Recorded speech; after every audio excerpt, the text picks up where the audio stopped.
Seguimos con este coloquio acerca de la reforma educativa, pero en esta mesa se va a centrar en ponencias sobre calidad educativa.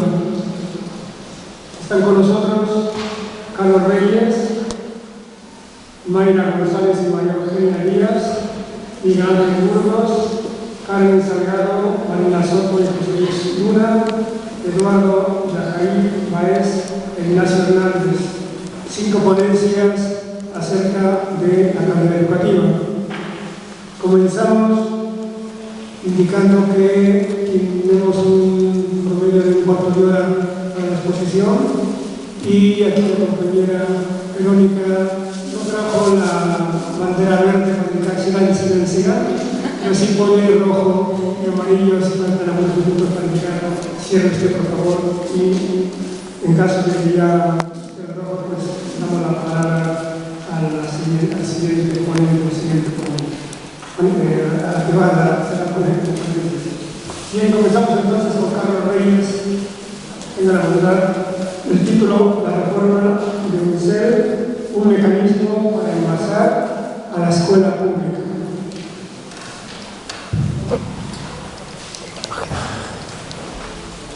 Buenas tardes. Bueno, el título de mi ponencia lo explicaré después. Primero haré un apartado sobre el contexto histórico. La situación muy diferente a la que vivimos hoy en día. Un grupo de hombres llamados diputados, exponiendo sus ideas, sus opiniones, debatiendo, abriendo un diálogo o lo que pronto se le llamaría Ley Federal de Educación. El lugar, la Cámara de Diputados.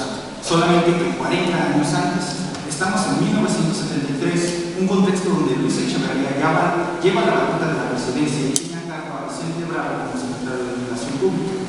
Y es que los diálogos son cambiantes en opiniones conforme a la aprobación de dicha ley.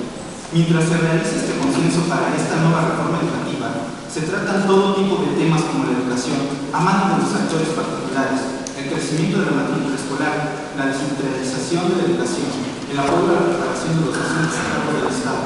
En fin, tópicos que ahora también son tocados.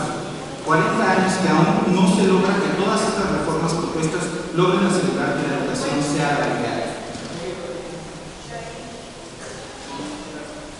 Estamos todavía en la misma mesa. Los diversos actores políticos viven en un déjà vu constante que nos hace revivir el pasado en un futuro cercano. Este es el primer contexto que acerca a una reforma educativa que en sí todavía sigue siendo el mismo proceso de propuesta de una reforma, una oposición hacia esa nueva reforma. Y bueno, daré paso a la analogía que hago en el título. Bueno, ¿por qué le llamé la reforma de UNICEF? Las reformas educativas en México se parecen mucho a la funcionalidad de UNICEF.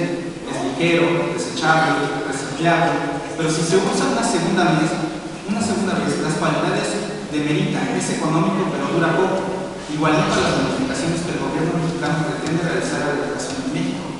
El título de este presente trabajo puede traer muchas interrogaciones. Es una analogía simple, pero con detalles complejos a su vez.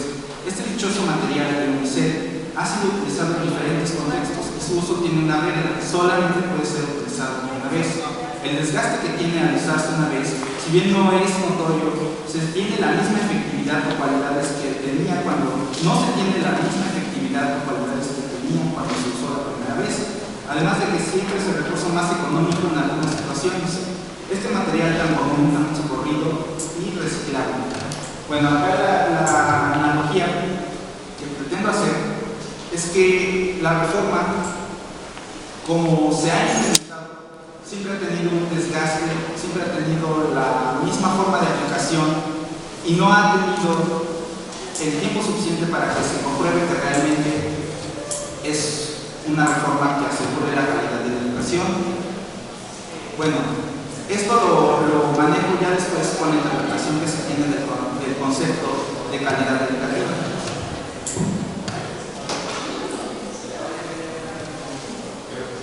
Como estudiante de licenciatura en procesos educativos de la UAP, el análisis a diferentes conceptos como el de educación, calidad y evaluación me han dado un panorama distinto que me permite reflexionar reflexionar acerca de los problemas que se tienen a nivel nacional para cambiar la educación, comenzando por la definición de calidad más cercana al panorama al que se decide aplicar la reforma educativa.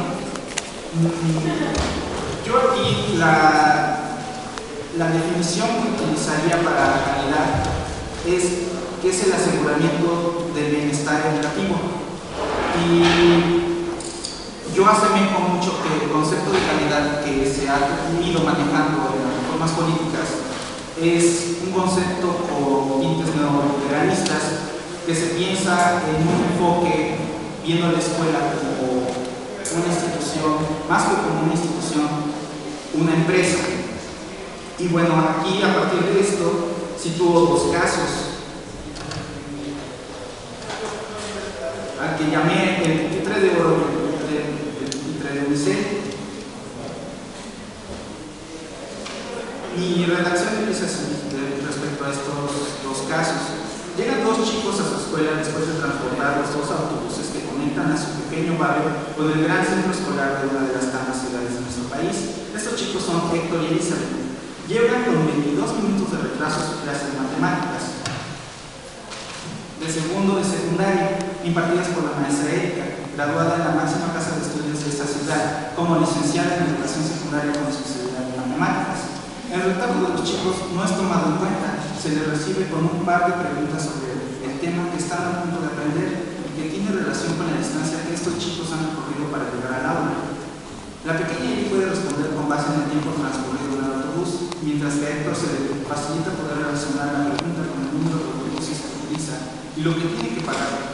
La maestra da crédito a ambos por responderle. Estos chicos toman así, uno para cada alumno. Esta aula con una capacidad para 30 alumnos tiene cobijo a 27 estudiantes. Un poco antes de terminar la clase, el director de la institución entra al salón para motivar a los alumnos a que se inscriban en los programas distintos que brinda la escuela, tanto de carácter deportivo como lúdico. El descanso entre clase y clase permite a los alumnos poder realizar diferentes cambios que se necesitan para entrar de lleno a la materia. No existe en la escuela ninguna figura que tenga como prefecto de disciplina, pero las distintas figuras de trabajo social intervienen en el caso. Los maestros, al realizar un consenso o grupo de consejo técnico, siempre tienen un asesor moderador que regule los acuerdos realizados y que se cumplen en el transcurso previsto, además de que a cada profesor, para actualizarlos, se toma en cuenta los años de experiencia, la edad y el estilo de enseñanza para poder hacer llegar a él las nuevas estrategias de enseñanza a partir de sus grupos.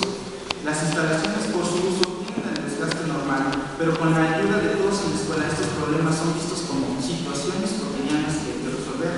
Él y Héctor salen por la puerta de la escuela junto con sus amigos, hablando de sus experiencias del día, esas que pasaron sentadas en el pupitre de oro. Ahora veremos el siguiente caso. Ahora vemos al profesor Miguel, recién egresado de su escuela normal como licenciado en educación secundaria, quien tras poder recibir una pequeña, aunque costosa ayuda, logró obtener una plaza para lograr en una de las secundarias de su ciudad. La más ocurrida para algunos, pues se dice, es la que tiene mejor calidad.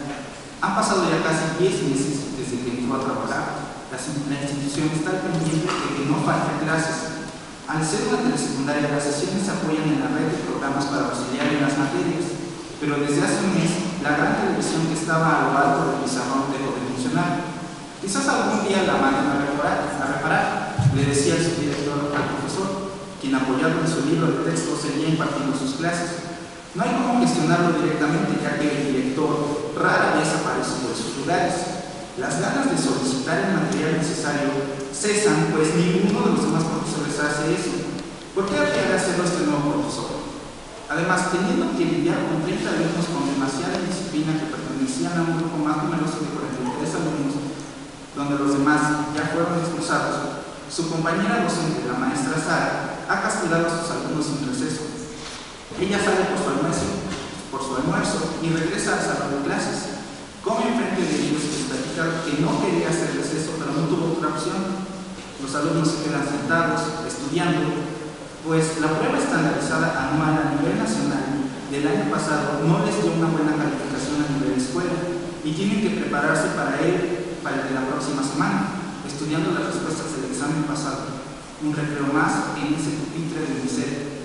Esa es mi visión de dos escuelas. La primera, un modelo ideal, mas no utópico, de cómo se cuando no se ordena cómo se debe vivir. Además de que idealiza una sociedad ya no tanto educativa, sino una sociedad colectiva en la que el pensamiento no es el de que tengo que hacer esto y mejor que el otro. Más bien, si cooperamos, con esto se podría convivir mejor. Un tipo de pensamiento que poco a poco podemos ir cambiando si logramos hacer conciencia de qué ideales manejamos. En mi segunda escuela, que no está lejos de lo que puede suceder en cualquier escuela secundaria, primaria o jardín de niños del país, donde se le da más preocupación a cumplir con los requerimientos que se necesitan para estar al margen que por mantener una escuela activa en convivencia, y que este deseo de querer cumplir con lo que piden las diferentes instituciones desgasta por completo a la escuela, ya no como plantel, sino como una comunidad educativa. Además, en ambas escuelas no planteo el uso de las TICs. Se tiene que analizar una dimensión diferente, pues el docente y el alumno pierden esa etiqueta que tienen de quién es el que aprende y quién es el que enseña. De la misma forma que los profesores, los alumnos deben adaptarse a una nueva forma de entender la enseñanza y el aprendizaje. El alumno desde una posición más crítica y autónoma, ya sea de forma individual o en grupo.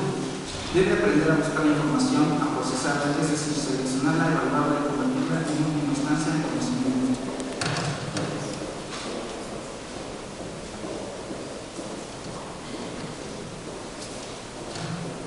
Y bueno, ¿por dónde empezamos a cambiar? La aplicación de políticas públicas en estos días tiene una respuesta inmediata gracias a la enorme difusión que se tiene a manos del acceso a redes sociales. Estas opiniones que van desde un desmedido desacuerdo hasta los deseos casi renuentes de estas políticas nos hacen ver que poco a poco se da más espacio a lo que la sociedad quiere y desea. Y podría decir que todas esas opiniones y esos comentarios se quedan en el mero espacio cibernético y que nada se hace al respecto. Pero este apenas es el primer paso para un cambio de conciencia. No soy de la idea casi anarquista de que hay que ser renuentes o a obedecer las políticas que se aprueban. Tampoco estoy en total acuerdo con todo lo que se debe aplicar, sino que debe existir una mayor cultura de lo que debe internacionalmente suceder para que cada país implemente reformas. Debe haber un cambio de paradigmas que comiencen en los propios salones de clases. La ideología del profesor debe cambiar. No debe siempre creer que se encuentra dentro de un gremio de pocas oportunidades, ni que tiene que estar constantemente sometido a pruebas que pongan en juicio su futuro, sino tratar de dar lo mejor de su preparación a la hora de poner en marcha su profesión. Otro actor, que es el que debe cambiar el ideal del pensamiento sobre su figura de soy el que manda o soy el que dirige, es el del director, pues se ha criticado arduamente la labor del docente sobre su preparación, sobre su forma de tratar a los alumnos y demás aspectos que se podrían desear. La figura del directivo pocas veces se pone en juicio y no se le aplican las mismas constantes evaluaciones a sus compañeros docentes. Sin embargo, mencionar que se debe y que no se debe evaluar son materia para pensar, bueno, en este caso aunque ya mencioné algunos aspectos anteriormente. Y por último,